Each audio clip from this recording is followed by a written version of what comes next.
my life ended in a dark, forgotten storage room. It was the culmination of a long, slow fall that began when our family was uprooted and sent to a harsh labor camp. My father, once a respected military commander, was stripped of his honor. I followed my parents into that unforgiving life, where I endured injuries and sickness, my body breaking down under the strain. When a reinvestigation finally cleared my father's name, restoring his position and reputation, he returned to the military district a celebrated man. Strangely, it was my older sister, Amelia, to whom my parents felt the deepest debt. She had stayed behind, and they saw her as the one who had preserved the family's hope. Amelia blamed our father for his perceived incompetence back then. "The only way to protect you was to cut all ties," she would say, her voice full of feigned sympathy. "Can you forgive Dad? Leaving you behind wasn't easy for Mom either. The cold things we said were just words forced by the situation. You have to understand." But I couldn't. During my 15 years in the countryside, I had transformed from the pampered daughter of a military official into a weathered, hardened woman. Even Julian, the fiancé who had sworn he would wait for me, chose my fair-skinned, educated sister instead. "Clara, let's call off the engagement," he had said to me, his eyes avoiding mine. "I'm a college graduate now. You didn't even finish high school. We just aren't a good match anymore." He then turned around and pleaded with my parents for permission to marry Amelia, someone who, like him, held a university degree. Their union was celebrated by everyone. At their wedding banquet, I was seated at the most distant table, a solitary figure enduring a day of whispered gossip. Later, my younger sister Sophie confessed, "Actually, when Dad was injured back then, I did get the letter you sent asking for help." Fueled by that final betrayal, I purposefully sought out Julian and made him fall for me again. At Amelia's wedding, I caused a scene, revealing the truth to our parents. But no one believed me. My father, his face a mask of fury, ordered a military guard to tie me up and lock me away. "Clara, you're being childish," he said, his voice laced with disappointment. "Why would you stir up trouble at your sister's wedding?" my mother added, her tone equally cold. "You've let me down, Clara. A woman must have dignity. If Julian doesn't like you, you should let go. Your sister and he are in love. You should give them your blessing." So, while Amelia and my former fiancé began their happy life together, I was locked in a dark, narrow storage room and forgotten. To teach me a lesson, they left me there for 7 days. My body, already worn down from years of brutal farm labor, couldn't take it. All I was given each day was a single cold, moldy bun and a cup of foul-tasting water. On the afternoon of the 7th day, when the guard finally came to release me, he found only my corpse. My lips were purple and a pool of blood had formed beneath me. I had died. But then, I opened my eyes. I found myself back in time before my father was reassigned. There he was, my father, in his crisp uniform, his face as stern as ever, standing tall and full of energy. Beside him stood my mother, gentle, graceful, and composed. "What are you spacing out for?" Dad asked. "Your mother has made dinner. Come and eat." "Clara, you don't look well. Are you feeling sick?" Mom added, her voice soft with concern. It took me a long moment to pull myself out of the phantom pain that still echoed through my body, to shake off the suffocating tightness in my chest. I gently shook my head, trying my best not to make eye contact with either of them. I was afraid they would see the deep, unyielding hatred buried in my eyes. After all, I was the one who had stayed by their side during their hardest years. Why had they treated me like that? If it hadn't been for me sharing the heavy workload on that brutal farm, how could two aging people have possibly held on until my father's rehabilitation? But in the end, the daughter who gave them everything was the one they couldn't wait to erase. How could I not hate them? "Why are you only eating rice? Don't you like the dishes today?" Mom asked gently, placing some vegetables with shredded meat into my bowl. Her voice was soft and caring. "You can't be so picky. You're only 15. You're still growing. You need to eat more." I replied faintly, but I didn't look up at her or touch the food she had given me. Smack! The loud sound of chopsticks slamming onto the table echoed through the quiet room. My back stiffened, and I froze in place. But Dad didn't soften. Instead, he scolded me harshly. Other people can't even get enough to eat, and here you are, living comfortably and still being picky. Where did you pick up such bad habits? Eat. If you don't finish your food today, you're not allowed to sleep. My eyes stung. Salty tears streamed uncontrollably down my cheeks, falling into my bowl of white rice. Although Mom always doted on us, she never interfered with Dad's discipline. Seeing how wronged I looked, she only shot Dad a glare from where I couldn't see. Eat slowly, don't choke, Mom reminded me gently. I gave a quiet in response, and through my tears, quickly finished the bowl of rice that tasted bitter and salty. Forcing myself, I scooped up the last bit of vegetables and shoved them into my mouth, swallowing them without even chewing. After putting down my bowl and chopsticks, I sat up straight like a soldier reporting to a superior and said formally, "I've finished eating. May I return to my room to read now?" Dad, his face stern, chewed and swallowed his food before replying stiffly, "Go ahead." I got up immediately and left without a moment's hesitation, heading straight for my room. As I walked away, I could faintly hear Mom's voice behind me, complaining, "Seriously, if the child doesn't want to eat, just let it be. Why do you have to make such a fuss with a kid?" Then came Dad's sharp retort.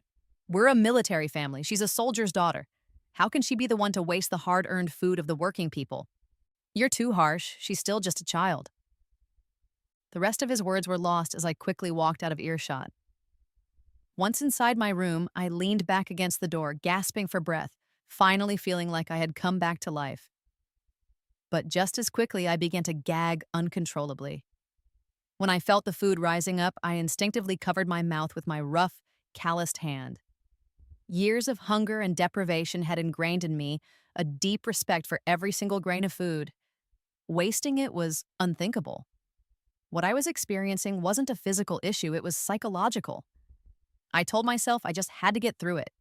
If I threw up, it would all be wasted. My hand dropped weakly from my mouth. My face was pale, and I exhaled a long, trembling breath as I stared blankly at the ceiling. Even now, I couldn't understand how I had ended up with such a miserable fate in my last life. Tears fell silently from the corners of my eyes. I slowly slid down the door and sat on the cold cement floor, burying my head in my knees as I sobbed softly. It was a long time before I stopped crying. I wiped my tears, pushed myself up from the ground with numb, aching legs, and limped over to the desk. My hands shaking, I picked up the desk calendar. I'd always had a habit since childhood. Every day I would cross off the date on the calendar. It turned out to be useful now, when I could barely tell what day or year it was. July 26, 1970. Good. There was still 1 week left before my parents were reassigned, 4 days before they'd received the notice. That was enough time for me to get ready. As for reading, my parents were about to be sent away. No amount of reading would change what was coming or be useful anytime soon. There was no need to rush. I casually stuffed the book into my backpack, slung it over my shoulder, and walked out. "Mom, I'm going to study with Sophie," I said. "Okay, come back early," she replied. Sophie was my classmate, and her house was close to ours. We got along well, and I often visited her, so my mom wasn't worried. Sophie's cousin worked at the neighborhood committee and was in charge of the placement of educated youth into the countryside. At this point in time, most families were reluctant to send their kids away, which made her job extremely difficult. Since I had already graduated from junior high, I met the requirements for rural assignment. I had decided to apply voluntarily. "You're really going to apply to go be an educated youth in the countryside, Clara?" Sophie asked, surprised. "This isn't a joke. Once it's processed, there's no going back." "I'm sure," I said. "Right now, the country needs young people with knowledge and skills to go help build up the rural areas. We should answer that call. Could you ask your cousin to help me? I want it done within 3 days." "Wow, Clara, your sense of duty is something else." "Sure, I'll ask. My cousin's been worried lately because there aren't enough volunteers and the deadline's coming up fast. You volunteering, she could get it done by tomorrow, not just in 3 days." "Thanks. Tomorrow will be great." I hesitated, then added, "There's one more thing I need your help with." As I spoke, I opened my backpack, glanced sneakily toward the door, then carefully pulled out a small bag of candy I had been saving for myself. I gently placed it all into Sophie's hands. Please don't tell my parents about this, I said. I want to give them a surprise.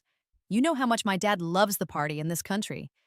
If he knew his daughter had such a strong sense of purpose, he'd definitely be proud. Sophie looked at the candy in her hands with surprise. In a time like this, when supplies were so scarce, even getting this small bag of candy wasn't easy. And with more than one child in her family, she'd never known this kind of luxury. She touched the bag again and again, opened the paper wrapper, and took out one piece to tuck into her shirt. Then, though clearly reluctant, she handed the rest back to me. It's no problem, she said. This kind of thing just takes a word. You didn't have to give me all this. One piece is enough. I smiled. I wasn't really a 16-year-old kid anymore, not in my heart. I'd long outgrown the age of craving candy. Quickly and naturally, I stuffed the bag of candy into her pocket and held her hand over it so she couldn't pull it out. I pretended to be annoyed. If you still consider me a friend, then keep it. My sister's away at college, so I'm the only kid at home now. I have more than enough. Don't be polite with me. Sophie knew as well as I did that my situation wasn't as great as I made it sound. My dad cared too much about his reputation. He believed a soldier's child should learn to endure hardship. That candy had been bought secretly by my mom without telling him. She stared at me for a while, making sure I wouldn't take the candy back, then finally agreed. Okay, I'll hold on to it. If you want any, just come find me. I shook my head. I know your younger siblings love going through your stuff. If you don't want them to get lucky, you'd better eat it quickly. Sophie and I were similar in many ways. We were both the overlooked children in our families. That was one of the reasons we got along so well. In my case, it was because my sister Amelia was too exceptional in my parents' eyes. There was no room for me when she was around. For Sophie, it was because she was the eldest daughter. The adults naturally expected her to help take care of her younger siblings and handle some of the chores. The next morning, right after breakfast, I went to Sophie's house. She was already waiting for me at the door. You came at the perfect time, she said. Let's head out now. My cousin should already be at work. Okay. Once we left the courtyard and reached a more secluded path, Sophie carefully pulled a slightly melted piece of candy from her shirt and handed it to me. I took it, and seeing that she wasn't planning to take any for herself, I didn't rush to eat mine either. Just one? I asked. What about yours? A fleeting shadow crossed Sophie's face, but she quickly forced a smile. I already had one. This one's for you. I could tell she wasn't being honest. Without another word, I shoved the candy into her mouth. Oof, I really did have one, she mumbled, trying to speak around it. She looked down at her hand as if wondering whether she could spit it out and still have me take it back. I looked at her seriously. Don't even think about spitting it out. I'm not eating your chewed-up candy. When she gave up on the idea, I reached for her hand and rolled up her sleeve. Just as I feared, there were fresh bruises, faint but obvious marks from being hit. I recognized them instantly. They were from a feather duster, the kind her mom always used. My nose stung, and tears almost spilled from my eyes. I'm sorry, I didn't think this through. It's my fault you got hit. Sophie quickly pulled my hand down and rolled her sleeve back down to hide the bruises. Clara, this isn't your fault. I should have listened to you and not hidden the candy. My little siblings found it, that's all. Don't be upset. It really doesn't hurt. I'm used to it. I remembered what I'd learned in my last life. After my father was rehabilitated and we returned to the city, it hit me hard. Even though Sophie had stayed in the city, her family hadn't let her continue school. They made her start working right away to help with expenses. The year before my parents and I came back, Sophie's younger brother was getting married. To scrape together the dowry, her family married her off to a butcher, a violent man with a bad temper who regularly beat his wife. When Sophie was 6 months pregnant, he beat her so badly she lost the baby. By the time she was taken to the hospital, it was already too late. I grabbed Sophie's hand and said, using the firmest tone I'd ever spoken in my life, Sophie, come to the countryside with me. Ask your cousin to assign us to the same location. From now on, we'll be real sisters. For a brief moment, her eyes lit up, but the brightness faded just as quickly. I can't, she said. My parents won't agree. If I leave, my mom won't be able to handle all the housework alone, and there'll be no one to watch my younger siblings. I gently turned her face to look at me and spoke slowly, deliberately. Sophie, you're still just a kid, too. Not much older than your little brother and sister. Think about it. Weren't you already doing your own laundry and helping your mom with chores when you were their age? Even if you're not around, they're old enough now to take care of themselves. You need to give them the chance to grow, the same chance you had to help your mom and share her burden. Or are you planning to support them for the rest of your life? Sophie looked like she was thinking it over, then shook her head repeatedly, so hard her ponytail blurred. No, no, I'm going to get married one day and take care of my own family. I'll take care of mom and dad in their old age, but I can't be responsible for my siblings forever. As soon as she said it, she glanced nervously back the way we came, like she was worried someone might have overheard her. I placed a steadying hand on her shoulder. Don't worry, I said. I've been watching. We're alone. She finally exhaled in relief, but I didn't let her get too comfortable. I pressed forward and shattered the fantasy she was clinging to. Sophie, unless you can stand up to your parents and force them to treat you and your siblings equally, everything I just said is going to become your reality one day. No, no, she insisted. My parents love me. My little brother and sister are just too young right now. I never liked forcing people. I wasn't the type to pressure a friend either. Everyone has to be responsible for their own decisions. If someone doesn't want to change their fate, I can't change it for them. If I interfere too much, we wouldn't even be able to stay friends in the end. Because we were relatives, Sophie took me straight to her cousin's office. Hey, isn't this Sophie? Her cousin greeted us warmly. Come in, grab a seat. No need to be shy. Sophie didn't bother with small talk. I came because I need a favor. What's going on? Your parents didn't come with you. Sophie stepped aside and pushed me forward. This is my classmate. She just graduated junior high and wants to apply to go to the countryside. Didn't you just say not long ago that you didn't have enough people to fill the quota? She's perfect. Her cousin immediately perked up. The tired lines on her face vanished in an instant, and she looked years younger. Come sit, young lady. I'll get you a glass of water. Let's talk. Just like Sophie had said, her cousin really had been stressed about not meeting the recruitment target for youth volunteers. The office was nearly empty. Everyone else was out doing outreach. It was her turn to stay behind and man the front desk today.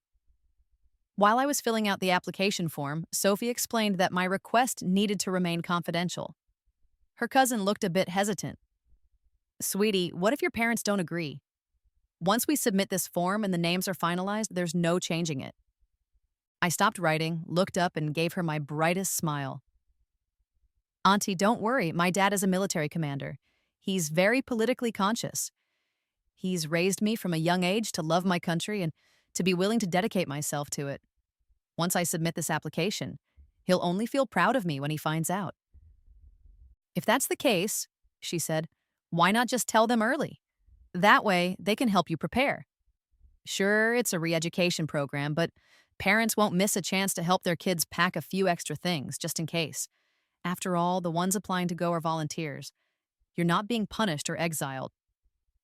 I shook my head firmly. Going to the countryside is about answering the nation's call and accepting re-education. I'm not going there to enjoy myself. I don't need to prepare that much. I'm confident I can get through it on my own.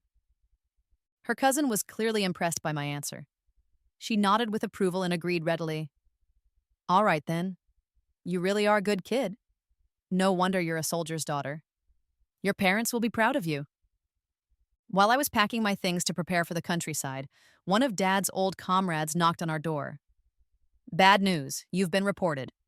The relocation order will probably arrive in a few days. What? Dad saw his comrade out of the house, then stayed behind to talk with him privately in the room until midnight. Meanwhile, Mom came into my room, holding me and crying through the night. Clara, what are we going to do now? She sobbed. Your sister's still in college. We don't even know if this will affect her, and you've only just graduated middle school. There's no college entrance exam anymore anyway. Your sister's spot in college, your father fought so hard for it. Even if you finished high school, it wouldn't mean anything. Back in my previous life, I had never heard Mom mention me at all when she was crying like this. So, this is what she really thought. If your father is being reassigned at his level, it must be serious. We'll probably get sent to the toughest, most backbreaking place. What are we going to do? How will we survive? For years, Mom had followed Dad around with the army, never working outside besides housework and raising two kids. She'd never had to worry about anything else. After so many years of comfort, she was now genuinely scared of what lay ahead. Clara, why did something like this have to happen to our family? Your dad gave his life to this country. How could they do this to us? She went on, sobbing. Last year, the Lee family next door got sent down too. They had to get up before dawn every day to work. What am I going to do? I'd already heard all of this in my past life, and hearing it again still hurt. In my previous life, I worried that my aging parents wouldn't survive this era of turmoil. But in this life, I just wanted to live for myself. All I cared about was getting them to let me go to the countryside smoothly. I refused to be the fool in both lifetimes. Amelia and I were both their daughters. Why did they only ever consider her? I didn't comfort Mom. I just let her hold me and cry. Let her talk about how scared she was, wiping all her tears and snot on my clothes. Everyone, come out. We need to have a family meeting. Dad, after seeing off his comrade, knocked on my door. I nudged the sobbing Mom, who had cried herself to sleep. Mom, Dad wants us outside. We're having a meeting. For the first time, all four of us sat in the main hall at midnight. The room was drafty and cold, the night air cutting through us, and my heart sank lower and lower. As for Nora, Dad said, I'll try everything tomorrow to pull strings and make a final push. The exact same opening line as in my previous life. But my mindset had completely changed. Back then, I still looked up to him as a soldier, a protector. But that illusion shattered the moment he showed clear favoritism between Amelia and me. With the memory of an entire previous life, I knew perfectly well that this reassignment was inevitable. No amount of connections would change that. His eventual reinstatement had only happened because national policy changed and some of his old superiors stepped in to help. I lowered my eyes, staring at the table surface, pretending to listen seriously, hiding the complicated resentment in my gaze. Now it's about you and your sister, Dad continued. If she drops out of college, we'll lose our last hope of rising again. That's why I've decided to formally publish a notice to sever our family relationship with her. That way, our situation won't affect her future. Mom chimed in supportively. That's right, Amelia is our best hope. We can't let her be dragged down by this. Dad turned and looked directly at me. Clara. I lifted my head to meet his eyes, tears I'd carefully prepared already welling in mine. My lips trembled as I put on a sorrowful expression. For a moment, his strict and hardened look softened, but only briefly. Then he went right back to his stern self. Your mom and I are getting old. If something happens to us later, we don't want to be alone with no children around. Since you've graduated from middle school, if the reassignment becomes official, I'll apply to have you go with us. Mom's delicate, tearful voice followed. Honey, is that really a good idea? Clara's not even 16 yet. If she goes with us, won't it be too much for her? She said it like a protest, but I could clearly see the hope in her eyes. In my previous life, it was exactly because I saw that expectation, combined with their calculated routine of one playing the strict parent and one playing the soft-hearted, that I gave in.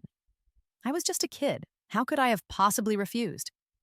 But now, the Clara sitting before them wasn't the same naive girl who had once depended on her parents for everything. And the ones who ruined everything were my own parents. I blinked, and the tears in my eyes slipped free like pearls from a broken string. One after another, they rolled down my pale, frozen cheeks and dropped off my chin. Thanks to Amelia's first-hand instruction after we returned in my previous life, I had learned exactly how to cry in a way that would draw the most pity from our parents. I knew the angle my face needed to make with the ceiling light, so that the tears gliding down my cheeks would catch the light and reflect it just right, enough to hit them straight in the heart. Dad! Mom! I saw it clearly. Dad's stern face softened for a second, but then he quickly hardened again. She's still so young, and a girl too, he said firmly.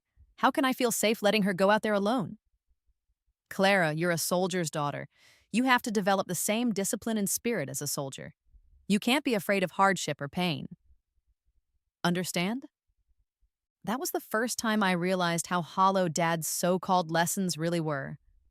Words like that might fool a naive kid who'd never seen the world, but they didn't work on me anymore. If hardship and resilience were really that important, why wasn't Amelia being sent with us too? Wasn't she also a soldier's daughter? Why was it okay for them to use their old age as a reason to drag me along to suffer in their place, while dressing it up as concern for me being too young to be left alone? They wanted the appearance of a noble sacrifice but didn't lift a finger to actually take the burden. And I was just supposed to be the one to carry it all because they said so, or maybe they simply didn't love me. That thought made me all the more determined. I cried even harder. "What are you crying for?" Dad barked. "Your sister's never been like this. She's been obedient and mature since she was little. If you were half as well behaved as she is, your mom and I would have far less to worry about." "She's just confused for the moment," Mom added, trying to calm him. "Don't be so harsh on the child. Clara, sweetheart, you know your mom loves you most. Just come with us, okay? Your mom and dad will protect you." But the Clara who had already lived through this once wasn't buying any of it. I didn't argue. I just cried and walked back to my room. I closed the door behind me and went straight to sleep. I had a battle to fight tomorrow. In my dreams, I was back at the farm. At the very beginning, Dad had insisted it was to build character and made me take on half of our assigned tasks.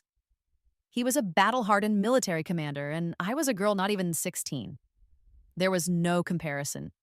He'd always finish his tasks quickly while I still had a mountain of work left, but he never helped. He just stood by, supervising, making sure I finished every bit of it. When I got back late, Mom would nag, and then Dad would scold me. "You've spoiled her too much," he'd say to her.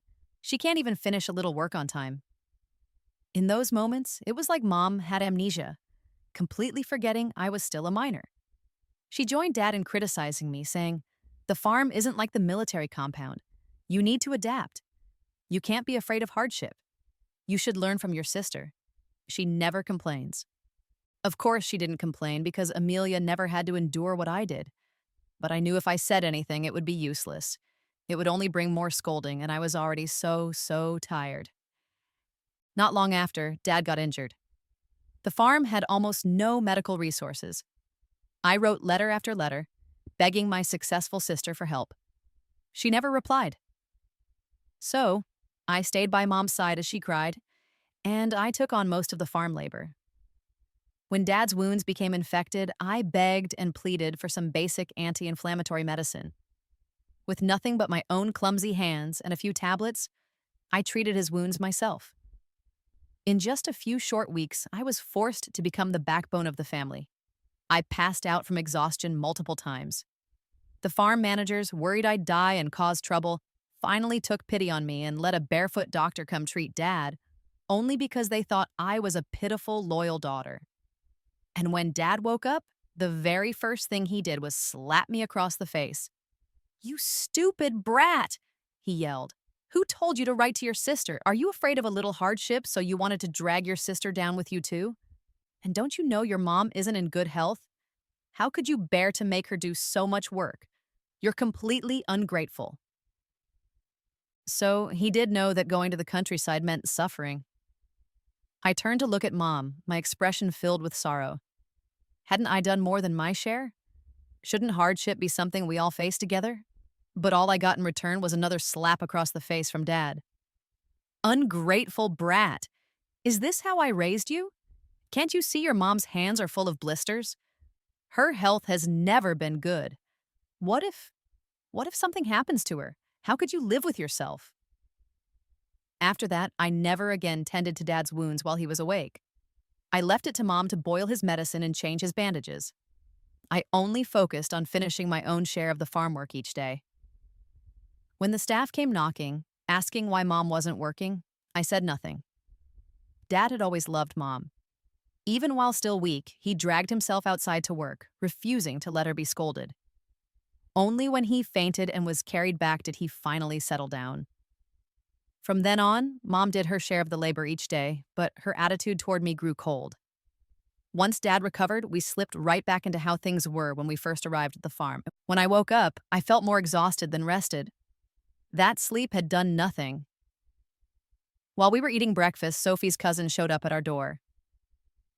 "Commander," she said formally, "I'm here to inform you that your daughter has been selected for the next batch of youth going to the countryside. She's scheduled to leave in 2 days. You've raised a wonderful daughter." Dad's face and tone darkened instantly. The change was so obvious that Sophie's cousin unconsciously stepped back, her smile faltering. "What? You're not happy about it? She's answering the call of the country. She has awareness and dedication. She's a good kid. If you don't support this, are you saying the national policy is flawed?" Dad, already on edge from everything going on, would never allow such a political accusation to fall on him. He quickly reined in his intimidating demeanor. His voice, now awkwardly caught between stern and soft, came out sounding stiff and forced. "No, no. It's a good thing that she has this kind of sense of duty. I'm very proud. How could I not be?" Only then did Sophie's cousin smile again. "That's more like it. You've truly raised her well. Even now, there are still many who don't understand policy. Just the other day, we couldn't get anyone to volunteer." Dad's face darkened again. Mom also looked at me with silent reproach in her eyes. I quickly got up and stood in front of Sophie's cousin. "Auntie, aside from informing me of my departure date, is there anything else?" Seeing my eyes glance toward the bag in her hand, she suddenly remembered. "Ah, right. Since she's being sent to the countryside, we need her parents' signatures." As she spoke, she pulled out the paperwork from her bag, pen included. "Commander, have a look. If everything's in order, please sign here." Dad stared at the documents for a long time but refused to pick up the pen. Sophie's cousin reminded him more than once. Even Mom said, "There's no rush. This concerns the child's future. We should be cautious." Seeing Dad's brow furrow tighter and tighter, I stepped in. "Dad, didn't you say last night you had important things to handle today? It's getting late." Dad stared hard at me, as if trying to read my thoughts. "When did you decide all this? Why didn't you tell me ahead of time?" I didn't even need to answer. Sophie's cousin spoke up for me. "She came to me 4 days ago. Said she wanted to surprise you once it was all arranged. Commander, not only are you capable, but you've raised a daughter with true conviction. You should be proud." If this had been said before last night, Dad would have been glowing with pride. But now, caught between Mom's tear-eyed look and the veiled political warning in Sophie's cousin's expression, refusing to sign means you're questioning the policy, he finally picked up the pen and with bold, heavy strokes signed his name. "We'd like a moment to speak privately with our daughter," Dad said. "We won't trouble you to stay." Sophie's cousin looked at him, then at me, a trace of concern in her voice. "Commander, you're a senior figure in the military. Your sense of responsibility must be higher than mine. You're not going to hit your daughter, are you?" Dad's face darkened. "When did I say anything about hitting her?" "Well, judging by the look on your face, you sure look like you're about to hit her. And if you can't even keep that much in check, someone working in the neighborhood committee shouldn't interfere this much." I quickly cut off Sophie's cousin before she could say more. "Auntie, don't worry. I'll be at the gathering point on time 2 days from now. You can head back now. And if I don't show up, feel free to go straight to my father's superior in the military district." Grinning cheerfully, I walked Sophie's cousin out the door. Dad hadn't expected me to say something like that. His face, watching my back, was dark as thunderclouds. The moment Sophie's cousin stepped out of the house, Mom completely lost control. "Clara Lee, you better explain this to me. Why did you suddenly apply to go to the countryside as a youth volunteer? Did you know something was about to happen to our family?" I almost laughed. Even my father, an army commander, had only found out about the reassignment yesterday. What could I, a powerless teenage girl, possibly have known ahead of time? "Dad, you heard her yourself. I applied 4 days ago. I really just wanted to respond to the nation's call, to bring honor to you, to Mom, and to our whole family." I meant what I said, but neither of them believed a word. Mom, still crying, grabbed my arm. But how could the timing be that perfect? "Clara, tell me the truth. You don't want to go with us and suffer, right? That's why you did this, isn't it? It's okay. We're not unreasonable parents. Just be honest with us." We promise we won't blame you. It suddenly struck me how, in my past life, I had been so blinded by the idea of family that I missed so many signs, like how Mom and Amelia always sounded like they were thinking about me, but every word they said was just laying a trap. Sure enough, the next second, Dad's furious voice boomed from the front room. Clara Lee, you think you're in charge now? We're your parents. We raised you, and you go behind our backs and sign up to be sent away just to escape us.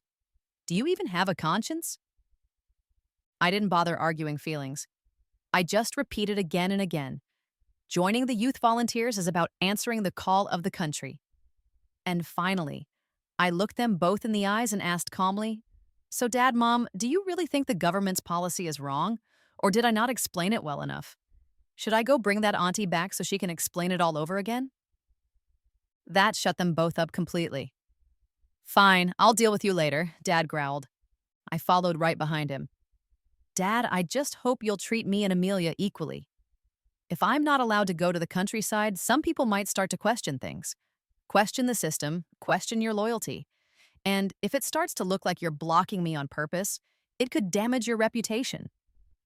Even within the reassignment system, there was still room to maneuver.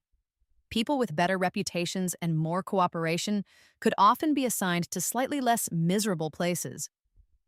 Dad snorted and walked off quickly without another word. I had no interest in going back inside to hear Mom cry some more, so I just went to Sophie's place. I talked to her again, gently trying to persuade her. She still seemed torn, but the moment I brought up signing up, she flat out refused. So I told her where I was going. If things get too hard for you, write to me. If you can't stand it anymore, sign up and come to the countryside too. Trust me, if you can't change your situation, this is the only way out. It's not like we've reached the reform era yet. You need permission letters just to travel. If you don't rely on national policy, how else can a girl like you escape a suffocating home like this? She nodded. Okay, I'll remember that. And if you're having a hard time in the countryside or need anything, you write to me too. We hooked pinkies and sealed it with a promise, just like we'd done countless times as kids. I stayed at Sophie's for about an hour, then said goodbye and left. Thanks to my memories of my past life, I knew exactly which newspaper Dad had gone to. When I got there, I saw his military vehicle just pulling away. I walked right in and stated clearly, I'm Commander Lee's daughter, the one who just asked you to publish something. My name is Clara Lee. My father asked me to come revise the statement. But Commander Lee just left, the staffer said. How do I know you're not making this up? I'm not lying, I said simply. I have plenty of ways to convince him. And soon enough, I did. Before lunchtime, I successfully revised the statement Dad had submitted. What was originally meant to be a notice of severed ties with just my sister now read a formal declaration of cutting ties with both daughters. By the time Dad saw it, it was too late. The paper had already gone to print, and just like that, nothing could stop me from leaving with the youth volunteer group.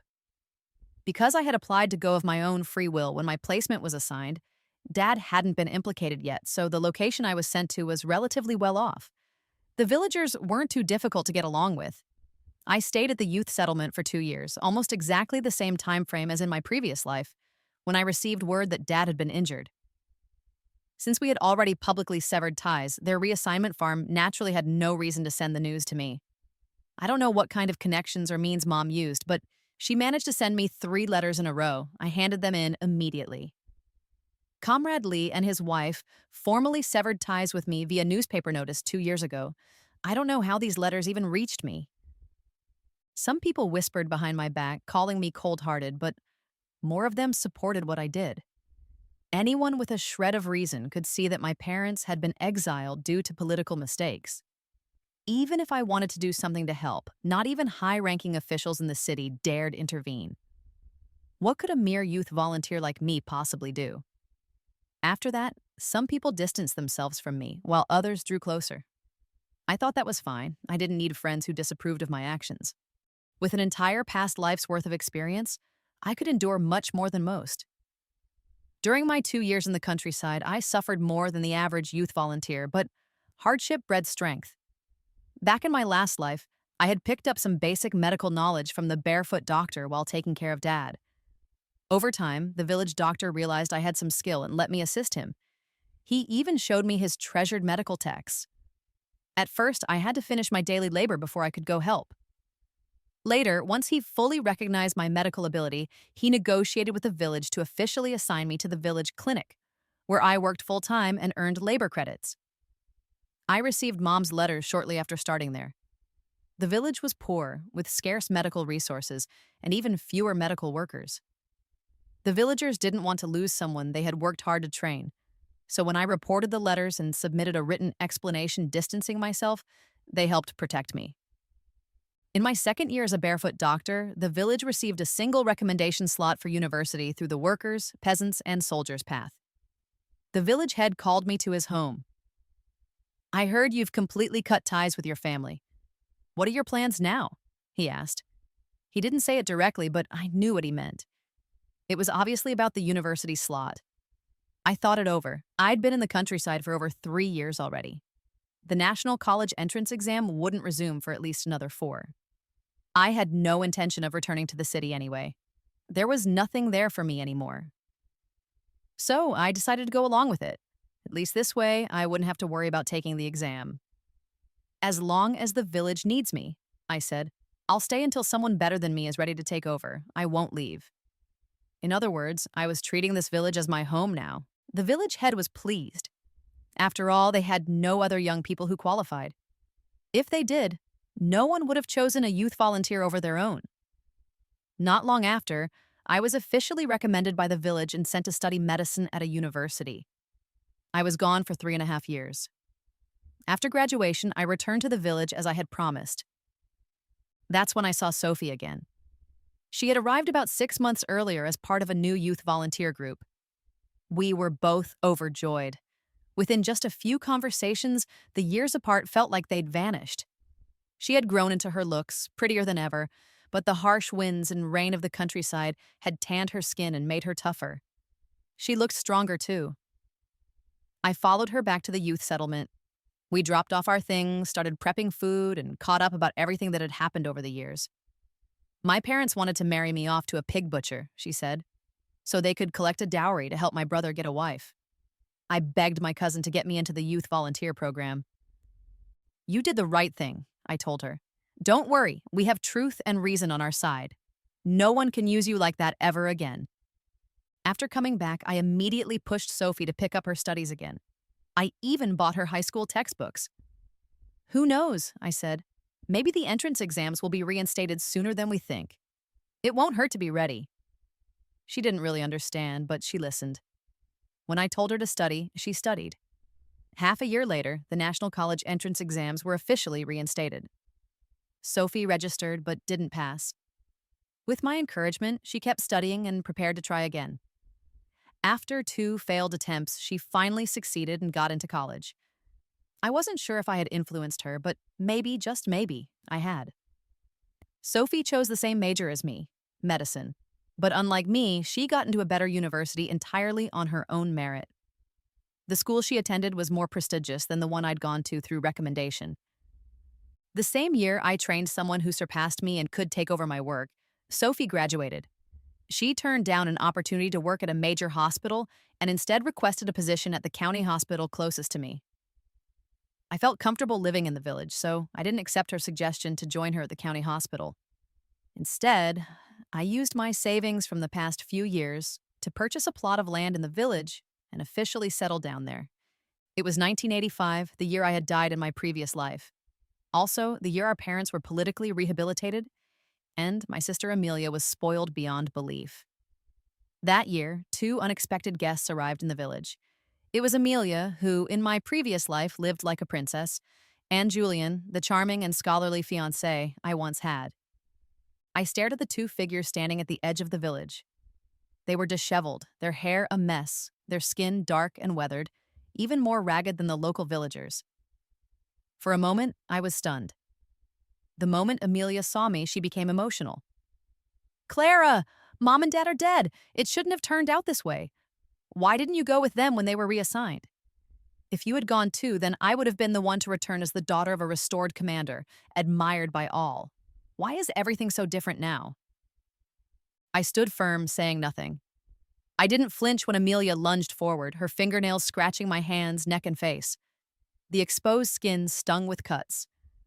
So, she'd recovered memories of our past life, too. Amelia, calm down, Julian said. We came here to talk to Clara about the rehabilitation effort, didn't we? He turned to me. I'm sorry, Clara. Amelia's been through a lot these years on the farm. Her emotions are unstable. From Julian's explanation, I learned about their life since I'd left. When I handed over the letters in my past life, Amelia, my full-blooded sister, was inevitably investigated too. They searched her place and found letters she hadn't had time to destroy. As a result, she ended up joining our parents at the labor farm. She never got to finish her college degree. When Julian found out, he defied his family and dropped out of school to go live with Amelia at the farm. I had never known, not in my past or current life, that Julian had chosen her so early. He had betrayed me even before I realized it. But even so, Dad died the second year they were there, from a festering wound that never healed.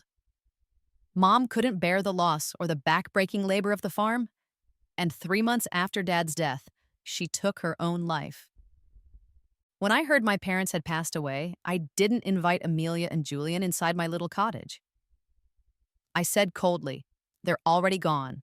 What's the point of talking about rehabilitation now? You've seen it yourself. I'm just a barefoot village doctor. I don't have the skills to help my father, a military commander, be cleared. You've come to the wrong person. Julian held Amelia back to keep her from breaking down, but the way he looked at me was full of disappointment. Clara, you've changed. You didn't used to be this selfish and cold. You used to be so passionate, kind, and sincere. That version of me died a long time ago, killed by both of them. I owed no one anything anymore, not even my parents. Don't pretend they wanted anything noble. What they really wanted was compensation for years of being sent down and the glamour of once again being associated with the daughter of a military commander. They wanted me to help, but couldn't even be honest about it. Even if my brain were filled with seawater, I still wouldn't be foolish enough to agree. I turned and walked away. That night, the villagers brought Amelia, weak, unwell, and clearly mentally unstable, to my door. I didn't let her inside. I told them, call the police. Her husband abandoned her while she's suffering from mental illness. That's illegal. Ethan was eventually held accountable and had no choice but to take her back. A year later, he returned alone. Clara, your sister is dead. I only paused slightly. I didn't feel the least bit sad. I had already noticed when she came last time that her health was deteriorating badly, beyond just her mental state. She was barely in her 30s, yet her face looked like someone at the end of their rope, completely drained of life. Julian, thanks to better health, looked a bit better, but even for him, it was just a matter of time. She was your last family in this world. I ignored him and turned away. Clara, if I had waited like I promised, if I had waited for you to return, do you think we could have been happy together? He added. I heard you never married. Do we still have a chance? I stopped walking and said to Julian calmly, people have to keep moving forward. Never look back because there's no path back. I didn't give him so much as a glance. Without looking back, I lifted my foot and walked away.